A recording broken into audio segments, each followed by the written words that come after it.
Today's video is going to be a little bit different, perhaps a little bit boring. What I'm going to do is I'm going to read from Erga Omnes. I talked about it in my last video. And this is a section where the children have been locked away in the school. And this is because the ships have realized that there have been attacks and they are getting a little bit smart and they need to do something to protect themselves. So what they did is they created kind of a contingency plan, like a security protocol, to put the children away, give them sedatives while they're locked away. Hopefully they can pass everything.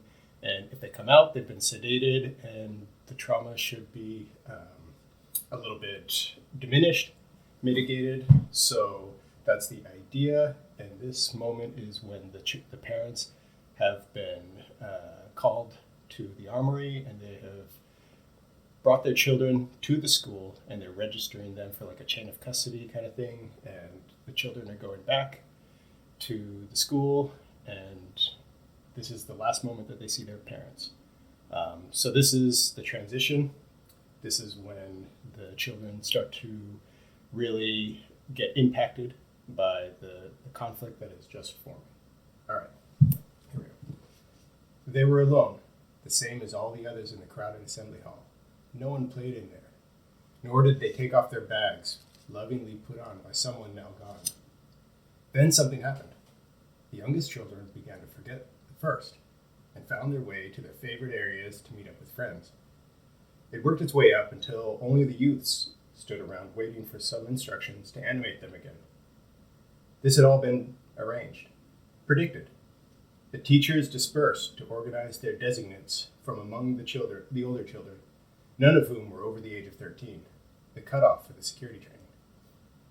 They each took their team and rounded up components of numerically matched households to be buddy families. Each teacher had 10 designates with around another 10 below them. Their role was to keep a constant head count. It was all predetermined. The door was sealed after the last child was registered. Inside were only school staff and students. Anyone else not certified had been confined elsewhere, near the infirmary, where they would be assigned to administer or receive treatment, should the unimaginable occur. The children learned the school had been retrofitted since they were last there. Half the classrooms became dormitories, partitioned for individual household units, while the other half were activity rooms full of comforting games, which caregivers had been secreting out for the purpose. The cafeteria had been overloaded with store and already emanated such enticing aromas. The school had been designed to disarm their fears, to reduce the shock of change they now faced with such uncertainty. A nod of the head from the headmaster trickled down to the children through the designates, and everyone was guided to their new homes. Gently. No one was forced to end their welcome games, since this was part and parcel of the theatrics. There would be time now that the doors were impenetrable. All was safe. Enough where the distinction between this room or that made no difference. Eventually, they all made their way inside over the coming days. It was school that was not school. There was no discipline, no instruction, only play and gentle interventions. Holovids were abundant. They showed centuries of children's shows and short videos of people who had choreographed some snippet of a scene designed to suspend thought for a few moments and flood the brain with dopamine until the next one played, on a loop. It was the narcotic of visual stimulation that served as the backbone of the protocol, and it worked as half a millennium of evidence said it would.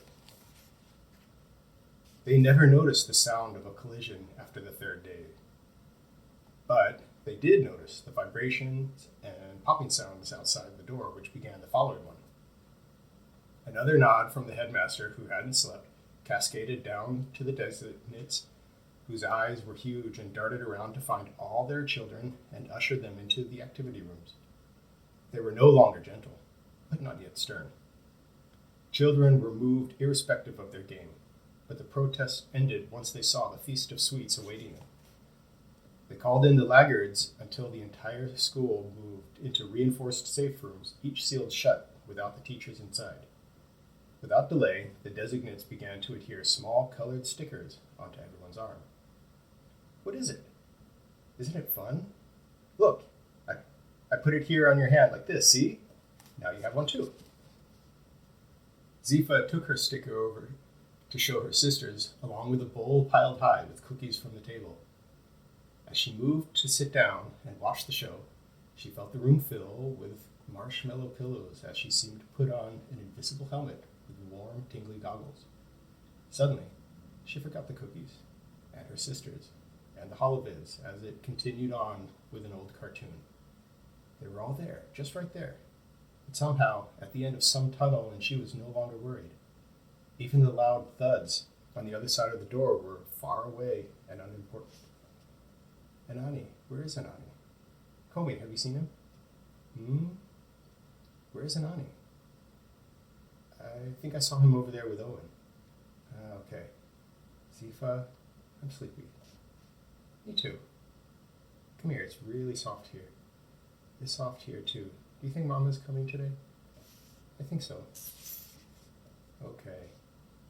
What is that sound? I don't know. I think Papa is cooking again.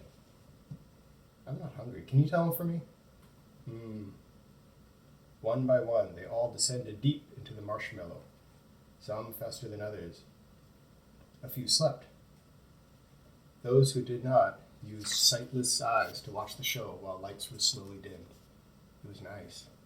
So much pleasant comfort until their parents could come home to take them back home. It was a nice holiday. Outside the haze, the designates jumped at every crash that hit the door.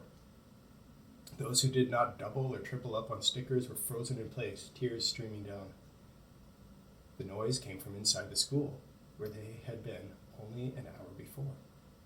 They heard muffled voices and teachers and knew they had been nodding to one another again, nodding to them.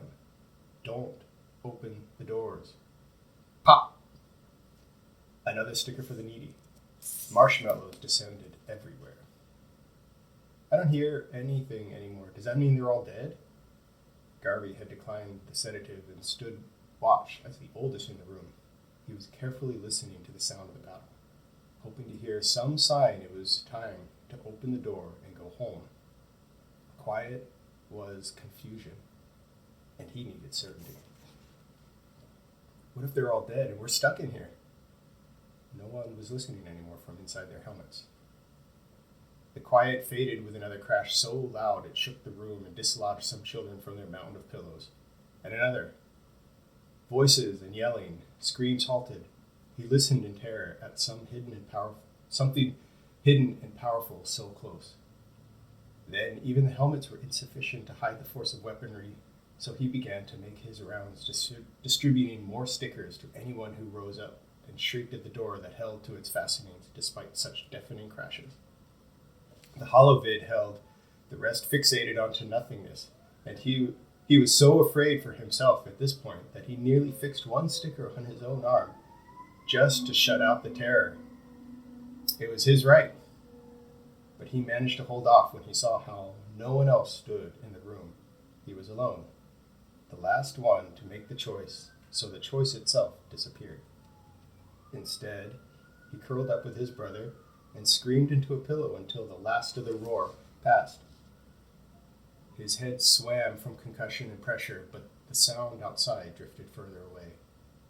Some of the other designates emerged from their sedation an hour later to find him still curled up and shaking. They began to hold one another for a while before resuming the process of sedating the younger children in case the muffled sounds returned. How long can we stay in here, Garvey? I can fight too, can't I? My mom, she taught me how to use a neutron rifle before we left. We don't have any, remember? We're just supposed to wait. But that's not right. We can fight too.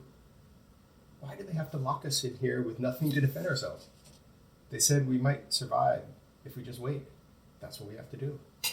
Open the door and close it behind me. I'll find a rifle myself. No! We don't know that it's safe.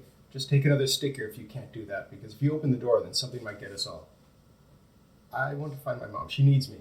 The flame of bravery flickered then when the tears returned. Anger. Helpless anger brought them out. So the boy put his helmet back on and he sat down. It didn't return, though. The muffles continued to move further away until everything was so quiet in the room. Garvey only heard the sound of cartoon and children giggle on occasion. Don't wait. Or just wait. Sorry.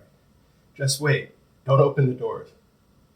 The instructions were clear, but what had been overlooked was for how long they should wait. Already it was half a day since they sealed themselves in. 3 hours since the last sound from outside came through. And some began to wake up hungry again, so thrilled to find the tables full of cookies and other sweets. A few more hours and there were sugar-addled children running around in the room. Garvey was numb, unable to see anything anymore. Garvey, what's wrong? His brother found him sitting against the door with a ream of sedatives ready for another round should it come to that. Nothing's wrong. Did you get something to eat? It's so fun in here, isn't it? Yeah, did you see those unicorn cookies? I think Mom made them. She did. I helped